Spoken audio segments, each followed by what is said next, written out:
All right, welcome to part two of our roadmap for sales success. So this is, as I said, a second part to a series that we did last week, where we started kind of talking about sales success in the context of internet leads, consumer direct sort of marketing. That first part, which you haven't got, if you haven't gotten it, we'll drop a link to that in our chat area, or you can find it on our YouTube channel. In that section, we talked a lot about internet leads and in particular, kind of how to be more successful with lead generation online with digital marketing and those sorts of things. This is going to be the extension of that, the part two, where we're kind of talking about the sales side of that equation. So once you have these leads, how can you be effective in your sales processes, building those out? And obviously understanding in the context of kind of those internet leads. So with that, we're going to jump in a couple of administrative notes as we kind of talk through what we're going to be covering here today. Is one, there's the Q&A that feature is enabled here. So feel free as we go through this presentation to drop in any questions that you have. Even if you came with certain questions when you registered, go ahead and drop those in early, because Asia is sitting alongside of me and watching that. If a question is kind of relevant for where we are in the presentation, she'll jump in and interrupt me, and we'll answer that question specifically in line. So go ahead and get them in as early as you can. And then at the end, we'll kind of wrap up and we'll give a dedicated period of time for us to address any questions that have not been answered through the presentation. So again, get those questions in whenever they occur to you. The other feature that is enabled here is chat. So within there, obviously you can put some questions in there, but ideally just kind of use that to chat amongst yourselves or behind the scenes, get to know each other. This is a great community to be a part of, and exchanging kind of notes on how to be successful with consumer direct. So like I said, today we're going to focus primarily on the sales part of this equation. And this is an area that is rapidly changing for regulatory reasons, for technology reasons, even quite honestly, consumer preferences and behavior reasons. So hopefully we'll add a lot of value here for you today. And get my slides to go. Like I said, part one, we spent some time just kind of talking about the fundamentals of generating leads, particularly internet leads, purchasing and buying leads, how to be successful with those. Again, talking about what quality is and kind of how that works. And then also getting more structured in how you do kind of your sales activities and that sort of thing.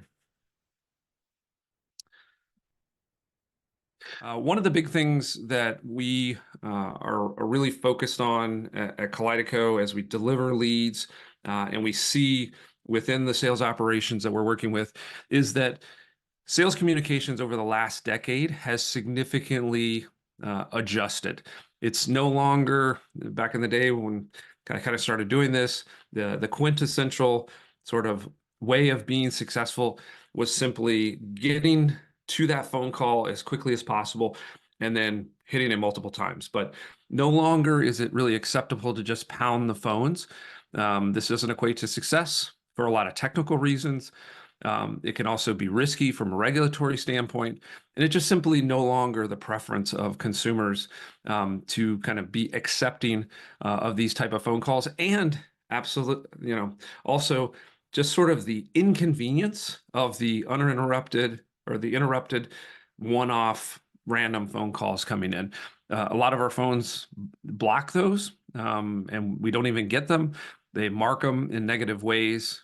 Or people just don't enjoy them.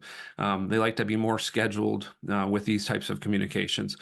So throughout sort of the building of this sales strategy and how to be more effective, we've kind of created or shaped what we call the Prism Sales Sequence that actually is a more omni-channel, dynamic way to be effective with communications.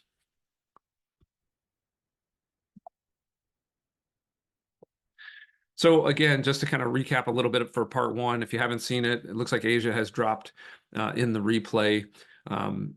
You definitely want to go back and take a look at that presentation because a lot of being effective on the sales part of this equation relies on you understanding the journey of that customer and how they became a lead, how they ended up in your CRM.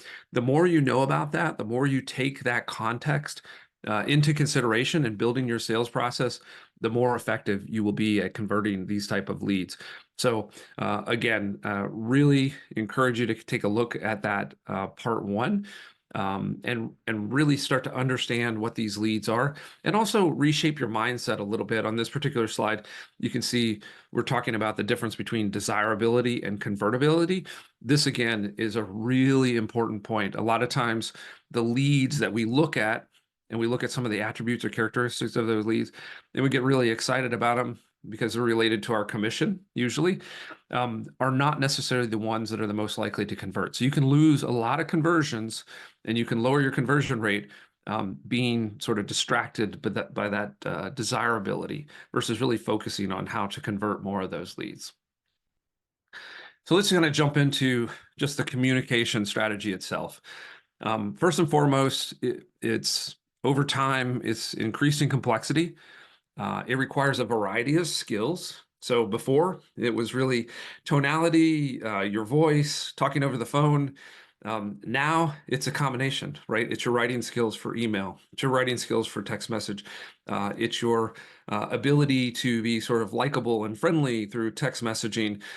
In a lot of cases, we're doing Zoom calls, so it's almost a performance art, right? Your face is in front of folks, and you have to have a professional background, and those sorts of things. So it's not just your voice and tone. So a variety of different skill sets to become effective.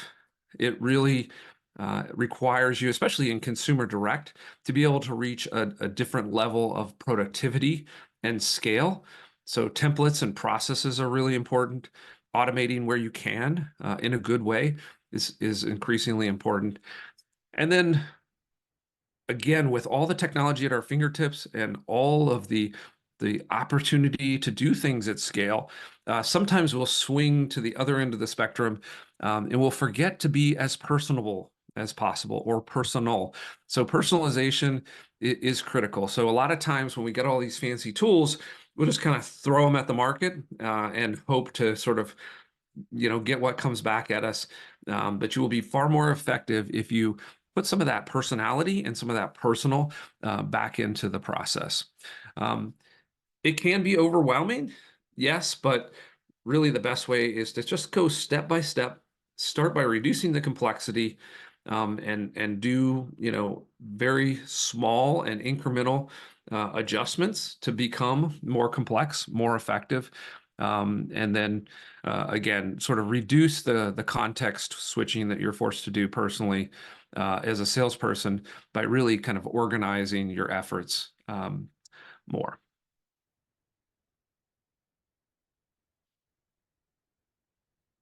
So again, personalization, I can't overemphasize how important this is. And this slide will give you a bit of a breakdown, and I'm going to leave it up here for a second so you can kind of think through as you're thinking about your own sales process, you're thinking about how to improve your sales process. You want to sort of think about each of these channels and where they're most effective, right? In what context are they more appropriate? In what ways do they maybe serve a different purpose? So for instance, text message, generally short messages, great for quick check-ins, great for getting people's attention that you're trying to reach out to them, those sorts of things. Whereas a phone call, well, first and foremost, you have to assume that it's going to be a voicemail. And in some cases, it sort of acts like a text message, right? It will penetrate that lock screen on a mobile phone. This is where most folks are interacting with you. So you have to think about strategies against that mobile phone and all of the sort of features and ways that it sort of is used by the user and the things that the actual phone itself does to insulate the user from communications that they might want to control better. So again, the phone, think voicemail first means you need to be articulate. You need to think through your message. You don't want to sort of mumble and stumble through your voicemails, come across cleaner. That's going to make a cleaner voice to text conversion, which again, ultimately is kind of what you're going to end up with. And then email, still hugely effective.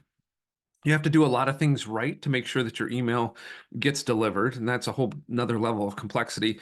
But again, think about what email is good for. Email is good for giving a large amount of information, but again, you need to make it digestible, bullet pointed and that sort of thing. It's also good for persistent information. So I always like to, in my sequences, have an email that's just dedicated early on to, hey, this is all of my contact information. And so keep this, save it so that you can find me. And then again, email a lot of times is used in search to go back and find, and that can be a great sort of anchoring communication technique. So again, as you're using these channels, really think through their best uses and build accordingly to kind of what they're best suited for.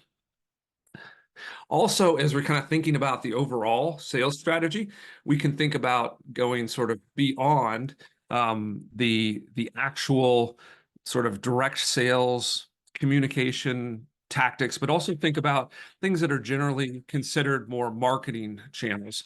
So things like social media, your website itself, advertising, and again, generally email marketing, things that you can go out and that are traditionally considered marketing tactics, techniques, and skills, and being able to use a little bit of that so that you can have more opportunities to engage and contact and sort of envelop those contacts and prospects that we're working on. Again, most importantly, sort of automation without annoyance. So this is, we're constantly looking for this, what I always call polite persistence. To a large degree, being persistent and consistently and frequently reaching out to prospects, you're actually showing them that you're interested and that you have a particular focus on their needs. So a lot of these have actually inquired with you. They're real-time leads, or they're people that are already familiar with your organization or have reached out for a very intentional purpose. And so you want to be as responsive. So a lot of leads, a lot of sales are lost just simply because you're not persistent, and you just lose people very quickly. For most of us, our CRMs are going to fill up with a lot of opportunities. And after, you get to 20, 30, 40 of these, it's hard to keep track of where all of these are. So this is where automation can help for you to be, again, more persistent. It will show that you're empathetic to sort of following up with them and that you're responsive, because that's, again, important. So one of the key things when using automation that I like to kind of reinforce is that the first contact should always be personal. So to the best degree you can, sort of personalize those. In a lot of cases, you can start in a sort of a manual way and then kick off automation. Statuses, again, are a great way to sort of segment based on where they are in the sales process, where they are in your sales process, so that you can be a little bit more personalized in the way that you're addressing, or the way that you're building, as we're going to show you sequences. They will just feel more natural, and they will feel more appropriate, relevant, personalized by using those statuses. And then first, kind of really important is use automation to move leads and you forward. So automation can also be really effective at helping you to kind of keep moving instead of getting stagnant or kind of walking in the morning, looking at your CRM, becoming overwhelmed and really not doing anything because you're really not sure where to start or to move forward. The next thing is to use these channels as building blocks, kind of like Legos, to build sequences. And when we're building sequences, we're looking for common patterns, things that we're doing over and over again, or steps in the sales process and the customer's journey that we see happen over and over again. Because every customer kind of thinks that they're they're different and unique, but as a salesperson, that a lot of the interactions that you have and the customer's needs, wants, wishes, and desires are very common. And so those become patterns. And as a result, you should be efficient by just sort of knowing how to handle each of those different scenarios. Another place for sequences and building out good, again, sequences, automations, cadences, and we'll kind of talk about the difference of some of those terminologies, but also looking for exceptions. So finding places where a customer takes you off the ideal path in your sales process. A perfect example that happens more than we would all like to admit is just simply being ghosted on a call or a meeting. Go ahead, set up a sequence, set up a series of emails and text messages to follow up. Again, hey, they missed the meeting. You want to, again, be empathetic and gracious. Hey, maybe something came up. This wasn't the perfect time. I'd love to hop back on a call if you're available. If not, let's reschedule. Here's a link, right? And that can be a text message, that can be an email. You can wait, a day or two and then have another follow-up email. It's like, hey, I still don't have you on my schedule. I'd love to kind of reschedule that meeting. So again, you can step through that. The nice thing is when you have that exception, especially disappointing or frustrating ones, you can kick off that sequence, which can be automation, and then sort of wipe that negativity out of your brain, right? It's going to be handled. It's going to have the follow-up that you would ideally like to have so that you can get that rescheduled. And for the most part, it will happen, right? They'll go ahead and reschedule. They'll feel a little guilty that they missed the meeting or forgot about it, or maybe there was a legitimate reason, and they'll respond back to you. So those type of exceptions, again, creating some persistence and consistency in sort of doing the right activity can really enhance the amount of pull-through you get on these activities. All right, so let's talk to kind of conversion strategies and automation. In the B2B world, there's this common sort of methodology called the Agoge methodology.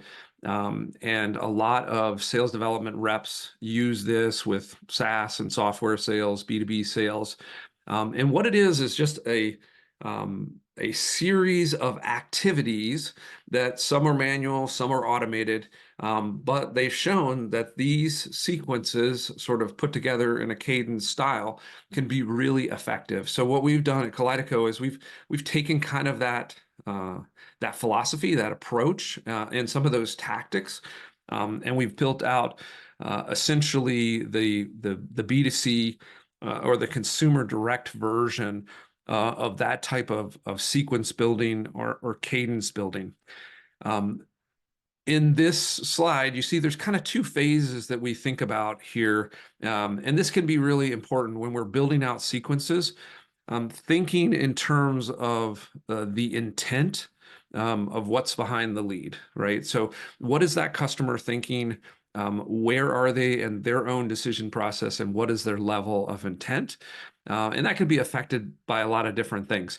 But when I break our lead sequences, or when we're building these up into sort of this fresh lead segment and the aged lead segment, what we're really doing here is we're breaking those up by what we probably anticipate is the consumer's intent or how close they are to the buying process. So obviously fresh leads, these are brand new inquiries, people who have submitted a form on your website, an inbound call, a referral, maybe something that was given to you by a realtor. So again, real time, they have a high level of intent, and those sequences, then you're going to see these. We're going to give you some real examples here in a second of how we build these. You're going to see that those sequences are very different from an age lead. So this is someone who has shown some intent in the past, maybe filled out a web form in the past, maybe you've acquired some consumer data or some intent data, maybe they're trigger leads. So the intent of these leads is probably going to be lower. And so I'm going to need a different approach in going and making contact with those type of leads. So here again, very specifically, this is what this Prism Sales Sequence looks like. And there are a couple of different things going on in this slide. So again, I'm going to leave it up here so you can kind of digest it a little bit. When we build these out, obviously there are specific messages that are associated with those. How we approach it, how we personalize it, how we leverage the systems themselves are really important. And so we're going to talk about lead management systems, CRM systems, and here later in this presentation. That becomes really important, that you can actually execute these type of sequences. So a couple things to note here. One is you want to sort of pay attention to the sales activities that can be automated and the ones that we would, we're going to recommend you do manually. And we sort of color code these, and I'll kind of talk about the color coding before. When you manually do them, generally we're either want to make kind of some initial communication or even some communication sort of midway through that feels a lot like super personalized, so that they get the sense, or again, if it's in the sort of the middle of one of these sequences, sometimes we like to interrupt and do something highly personal or manual, just to remind them, or them to get a sense, no, there's a real person here. Because a lot of times automation is easily detected by a customer, and it's really can be off-putting, but it's a necessary evil. So again, pay attention. A lot of times we'll also start to do these type of sequences in a manual way, which you can when you're at low volume. Do them in a manual way, get a sense of how they perform, how they work, how that journey feels both to you and to your customer, what kind of feedback you're getting, what kind of responses you're getting. That can help you to kind of do all this manually and then start to automate places that seem to be high performing or don't really need your personal touch. As far as sort of the color coding, the purple basically denotes activities that need some level of personalization. So again, we can do personalization by inputting variables and kind of merging our data together.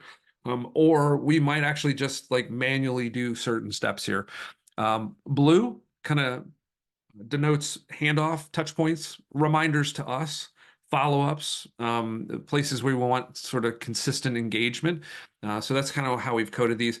Also notice that we're constantly working in multiple channels. And again, like that previous slide, we're trying to sort of address each channel, text, email, and phone, using it in an appropriate way, using it in a way that would feel natural to us as the salespeople, but also on the receiving end, the customer kind of feels like, oh, okay, this makes sense. It looks like Bill just wanted to send me a quick text message and give me an update or a follow-up or whatever, instead of interrupt me on a phone. Or, hey, we have a scheduled appointment, so he's actually going to call me on the phone. Or he wants to leave me a quick voicemail because maybe it's super urgent, or something's happening, quickly, those sorts of things. So again, that's the way these are built. We also want to go over an extended period of time. You see, this one actually flushes out for about 30 days. A lot of times when we're doing all this manually, our attention span as sales and really kind of our ability to kind of hold in our brain active deals, we can only hold, a few days. So 10 days or so is usually the best if we're doing all this manually. And this is why a lot of leads fall off after 10 days, because really that's about all we can hold inside of our brain at one time, is kind of juggle 20 or 30 deals over a 10-day span, especially because they start to get into all these different buckets and situations. So it becomes really hard to manage. So ideally, we want to go for 30 days or a month or even a little bit longer in this initial phase, because on the consumer side, this is the only thing they're thinking about in the context of let's say mortgage or insurance. So this is one thing on their to-do list. They're not dealing with a lot of different communications or complexity. So to them, a week or two going by, is nothing in their sort of attention span. For you, it seems like forever, and you've lost the deal, and they must hate you, and all those sorts of things. So it's important to kind of elongate this. so that you can deal with that sort of disparity between the two experiences. After about 30 days, we're not going to leave these alone. We're just going to transition them into a different type of sequencing or cadence building, and we're going to do lead nurturing. And again, that has a whole different sort of set of timing and rhythm. So this is the fresh leads, and take one quick last look at this, and then I'm going to show you sort of the difference as we go against the age leads population. So again, in the context of age leads, this is a consumer that no longer has a high level of intent. They're probably not thinking about this transaction anymore. They're probably long ago forgot about sort of their inquiry. They may or may not have this need anymore. So we need to kind of do a little bit of a different sequence. So we're still going to go out with some persistence.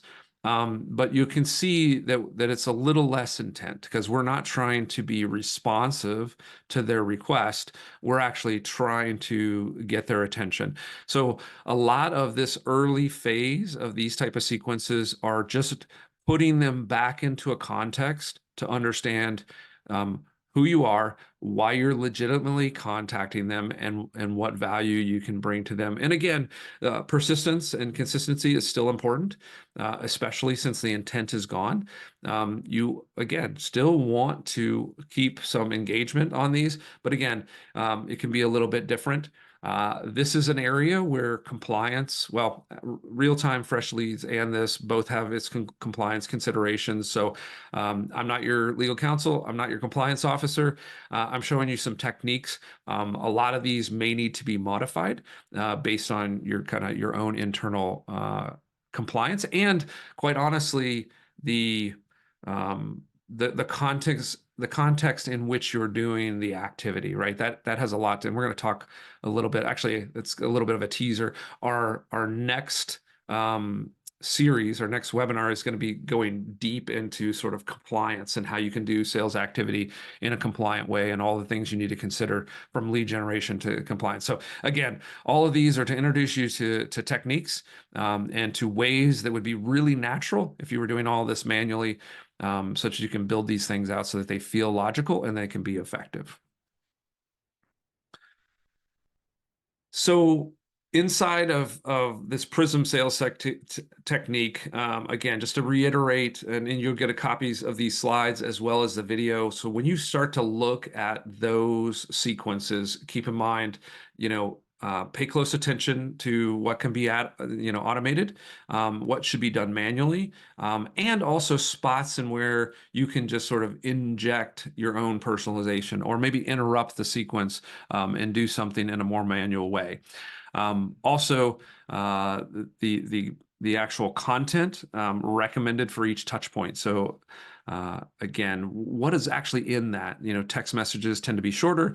Emails can be a little more comprehensive, complex, can actually include content, and you can do some more education, those sorts of things. So keep all that into consideration. And again, this is sort of a little bit of a guideline in interpreting those sequence diagrams.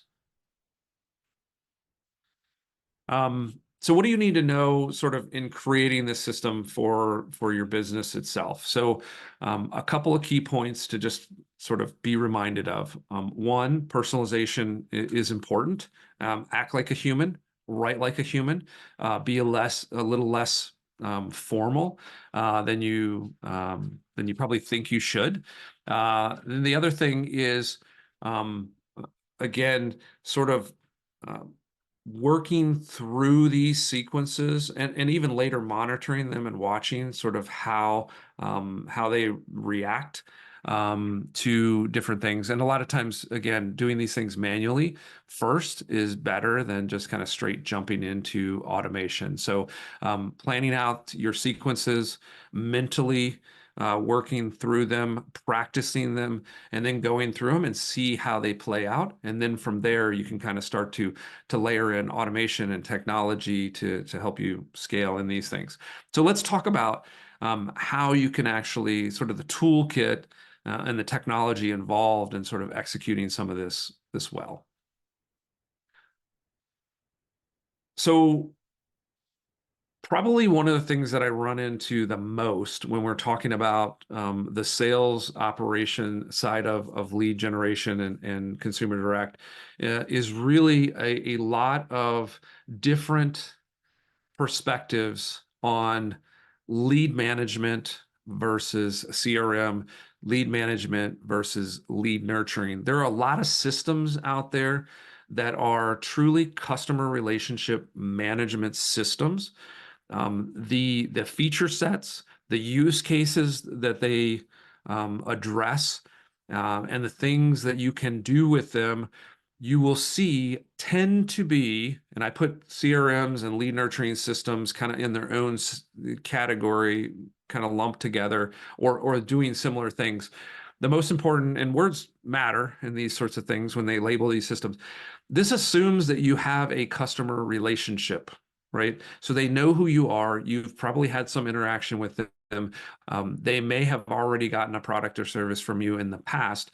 And so the way that you manage a lead or a customer in that system is very much different than when you're getting a brand new, fresh prospect, whether that be an inbound digital lead, you're buying a fresh lead, you have an aged lead, you're doing a direct mail or an email list, and again, you've activated somebody, but they're not a customer. They haven't bought a product from you.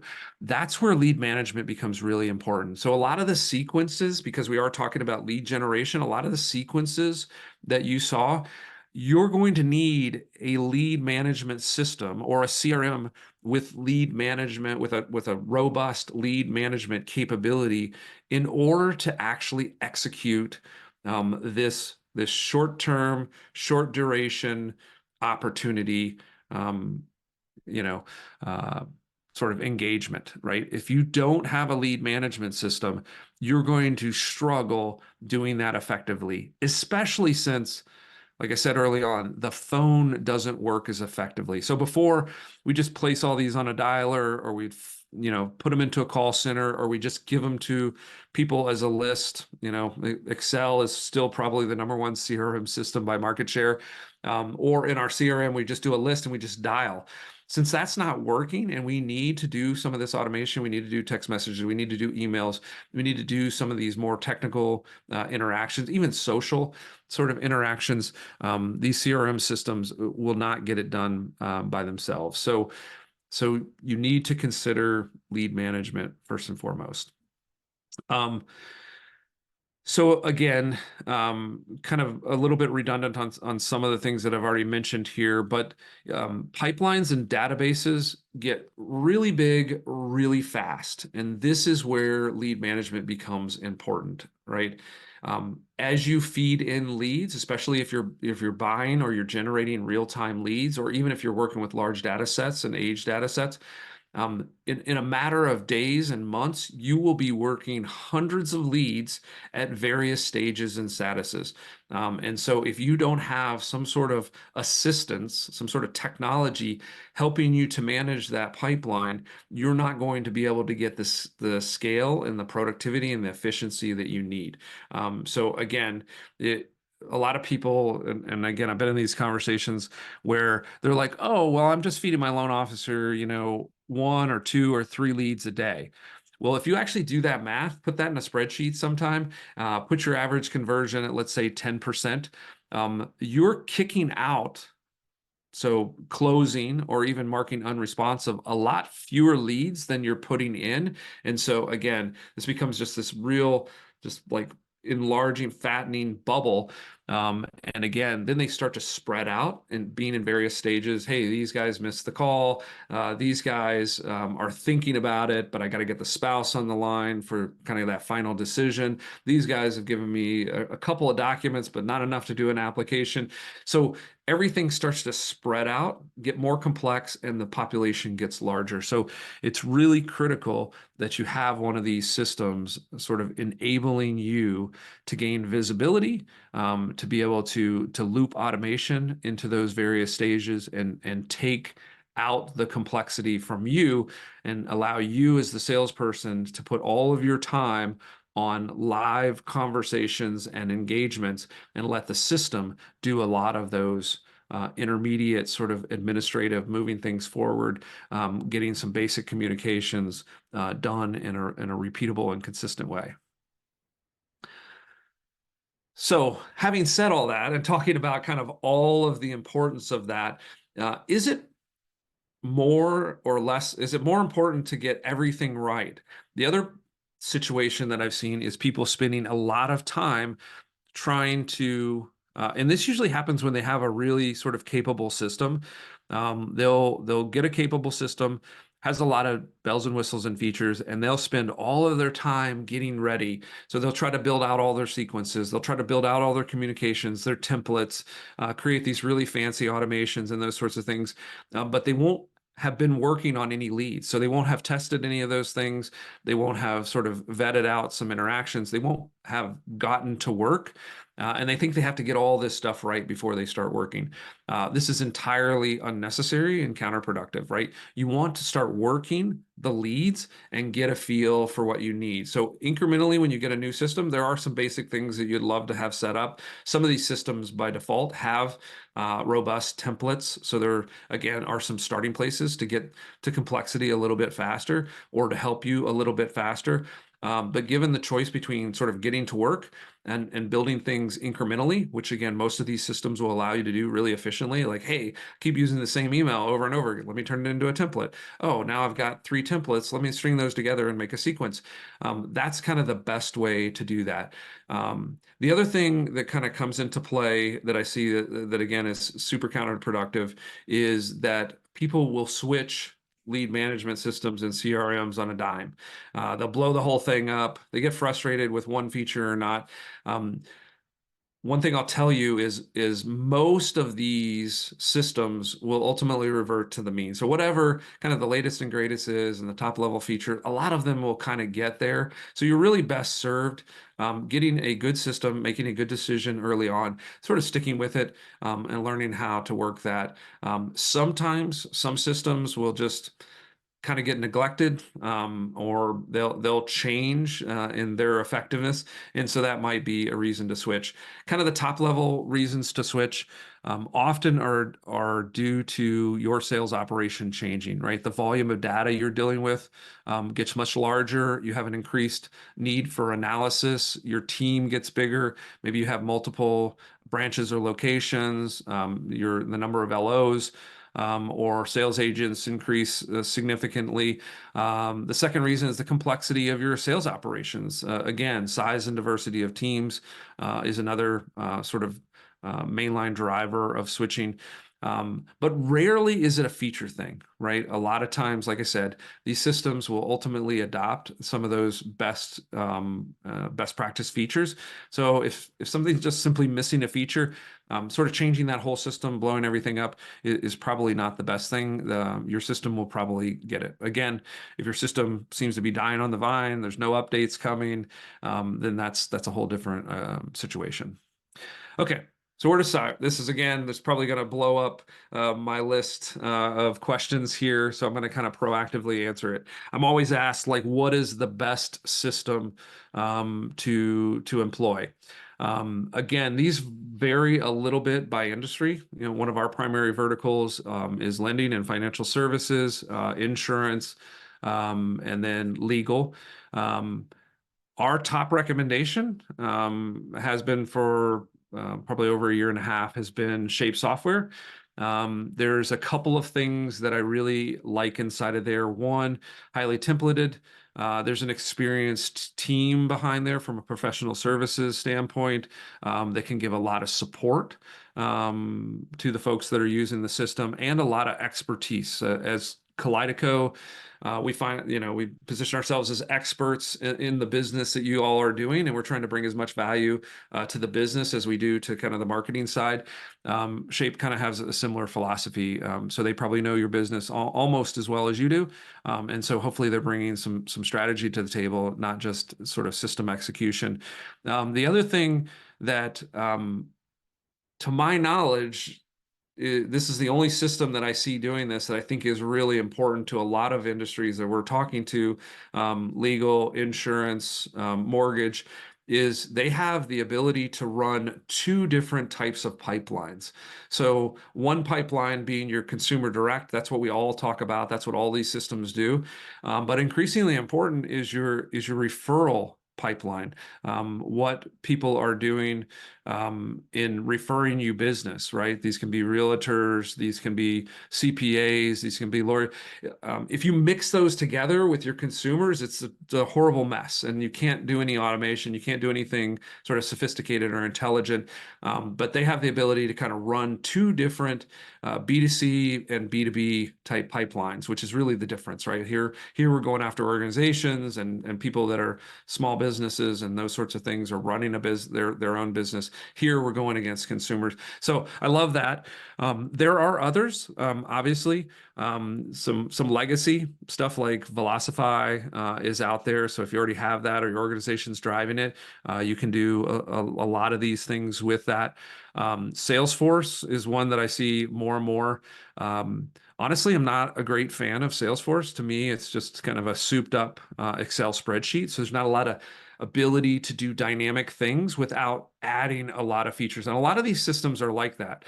Even Velocify to some degree is like that. You have to add things on to get sort of the dynamic way of doing business that's kind of now the way you have to do business. So static CRM systems are not as effective. You want them to be able to move. You want them to be able to trigger based on behaviors, based on situations.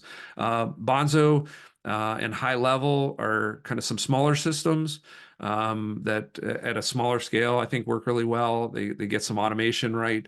Again, they imbibe a lot of these philosophies of sort of a dynamic system. High Level, super affordable. You got to do a lot of technology work. So you do have to consider that, like how much of a technologist do you have to be? And then how much is that going to put you sort of down the rabbit hole of working on the system instead of working on the business? So anyway, that's enough of kind of, if you've got more questions about lead management systems and technologies, definitely put those in the questions and I'll ask those more one-off. Okay.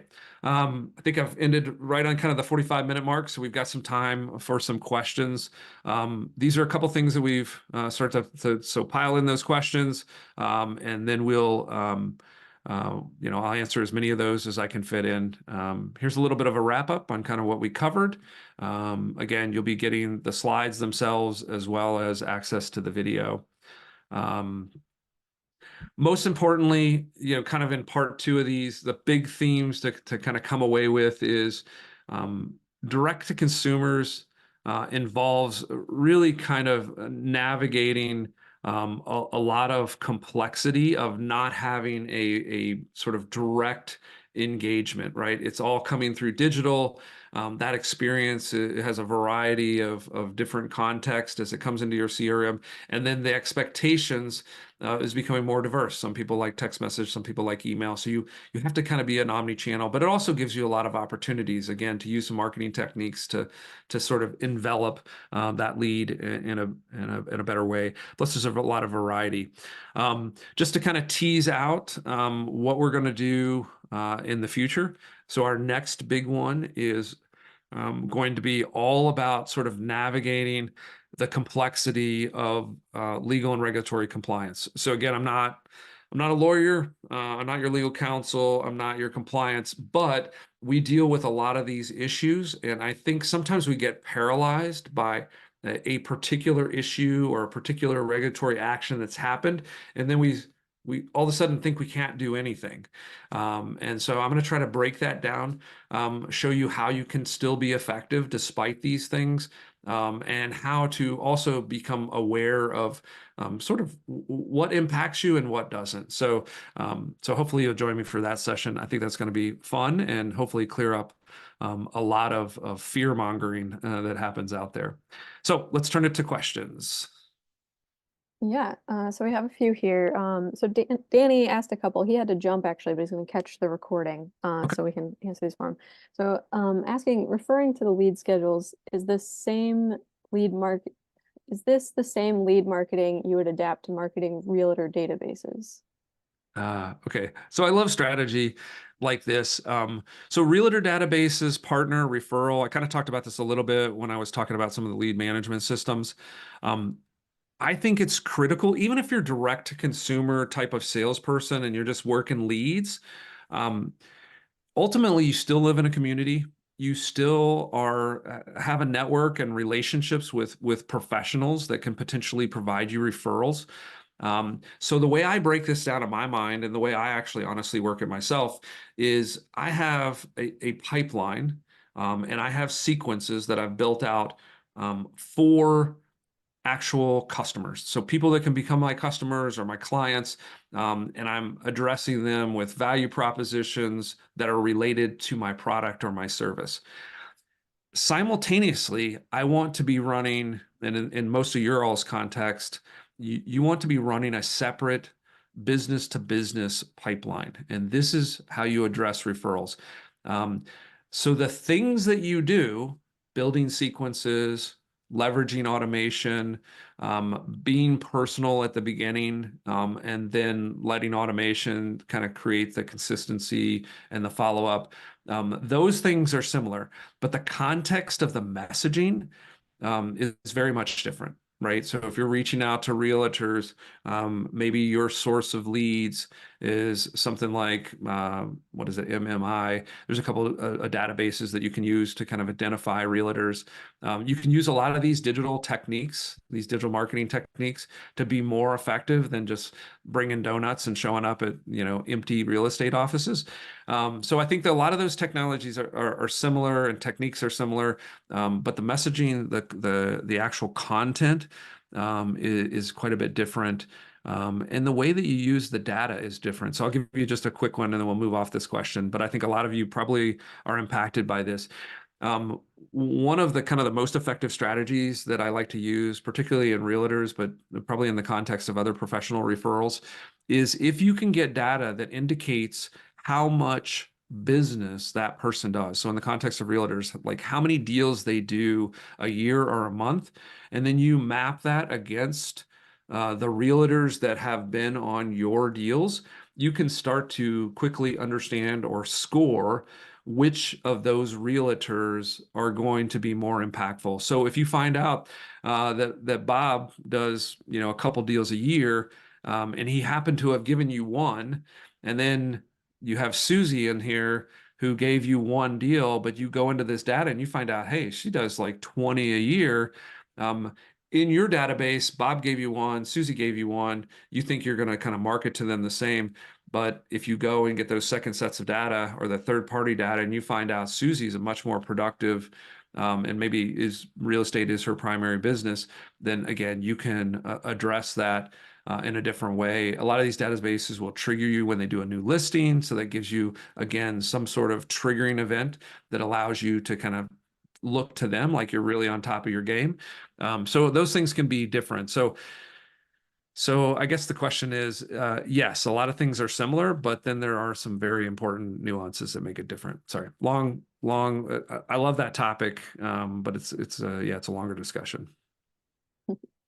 Yeah. Okay. Another question from Danny says, specifically targeting self-employed home buyers is our goal. What avenues have your clients used in the past for that? Yeah, self-employed, bank statement. I mean, any sort of category. The other things are around DSCR, and sort of real estate investors.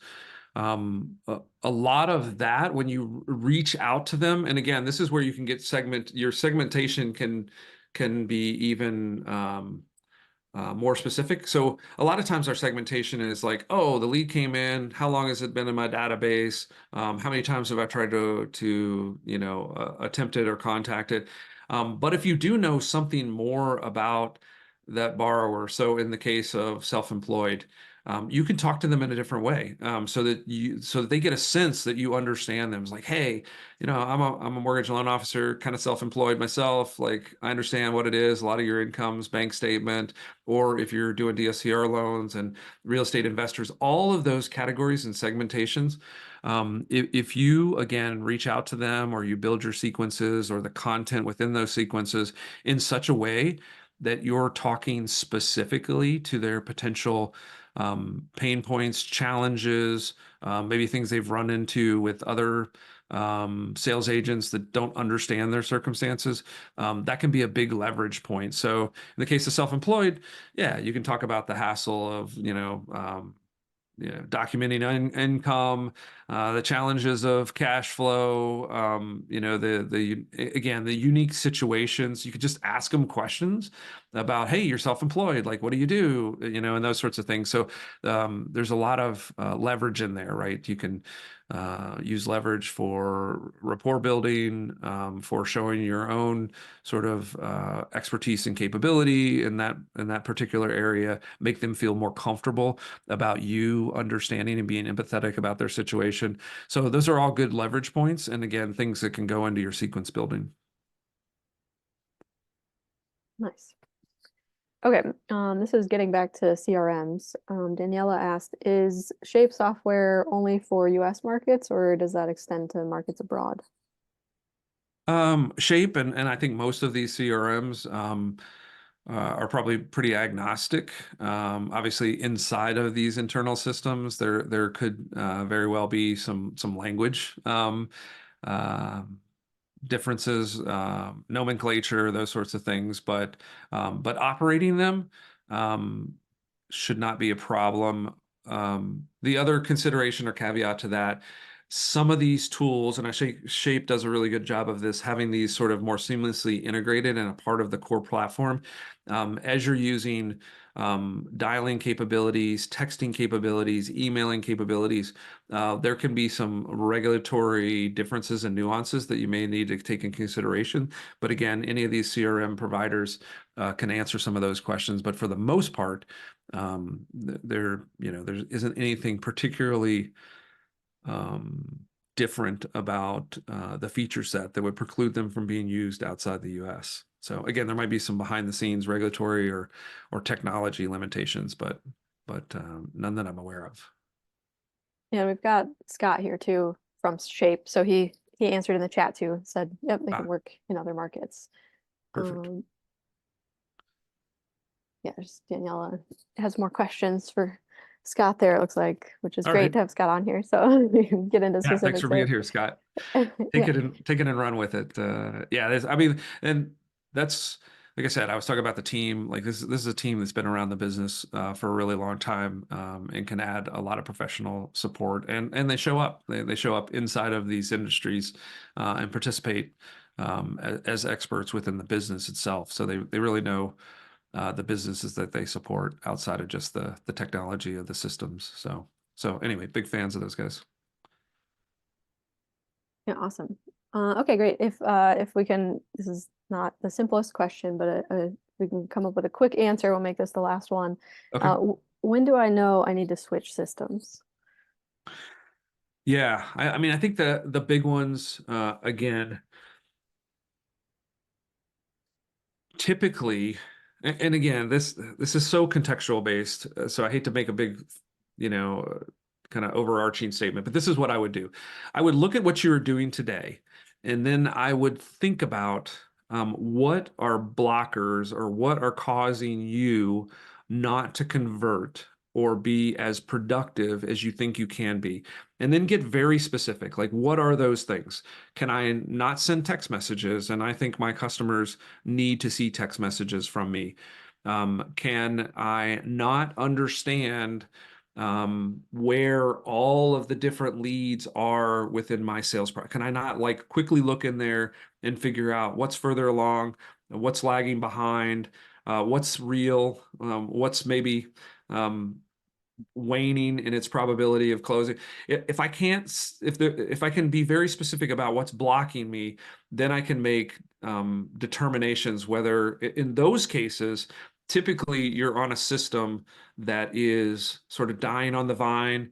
It's not being updated. Features are not coming out in a quick enough or responsive enough fashion to be up to snuff for best practices. So that's one level of looking to see if like I just can't do things that I should be able to do in my sales process.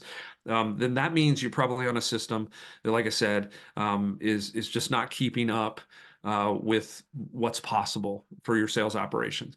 So that's one way, that's one time or reason. The other kind of big category of time or reason is your sales operation has just systematically changed, right? You've gotten much bigger. You're adding branches, you're adding locations, you're adding loan officers, and you're just at a different level of scale. You're getting more leads. You're doing more lead generation. You have more sources coming in. You need more sophisticated sort of lead routing and automation. You want to be able to do lead nurturing inside of your basic system, or you don't want to have, 15 systems in order to be able to email, text, do lead nurturing, and manage a B2B pipeline or referral pipeline as well. So again, fundamentally, your operation has changed in such a way that you've outgrown your system. Because a lot of times we'll first buy a system that's affordable, and that'll serve us for a little bit, keep us organized, get us to a certain level, and then we're going to need to make a change to something that's more robust. Nice thing, again, about some of these newer and sort of market share taking CRMs, they're accounting for and that journey, right? They're making it affordable enough to get the small person on it, get them up and running, reduce the complexity, not overwhelm them. But then as that system becomes more complex, they can support them, and that system will sort of hold a more complex organization. So anyway, those are probably the kind of the three things I would be thinking about.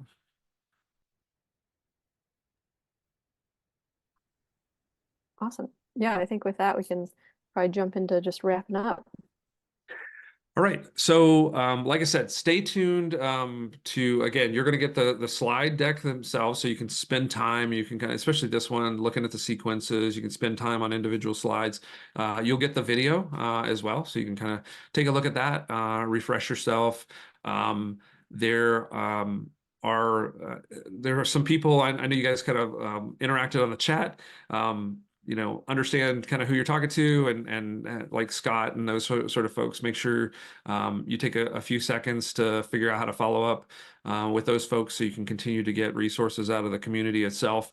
And then going forward, we're going to, again, we're in a rhythm of sort of doing these types of things. So our next one, which we'll be releasing in a couple of weeks. That's kind of the rhythm. Every couple of weeks, you can look at our channels, primarily LinkedIn, our website, YouTube channel, to understand what's coming, or even just catch it if you can't get on these live. Catch it later. The next big one that we're going to do, like I said, is we're going to do a deep dive. Sort of an ultimate guide, if you will, to compliance. So we're going to talk compliance in lead generation, actually capturing the lead, all the way through to contacting, engaging. And again, a large part of that will be to introduce you to all those things, give you definitional understanding of all of those things, and most importantly, kind of get the fear out of the way so you can continue to operate in an effective and productive way without getting overwhelmed. Again, taking one little fearful event in the market and thinking that you can no longer sell, because that is definitely not true. So we're going to break that down for you.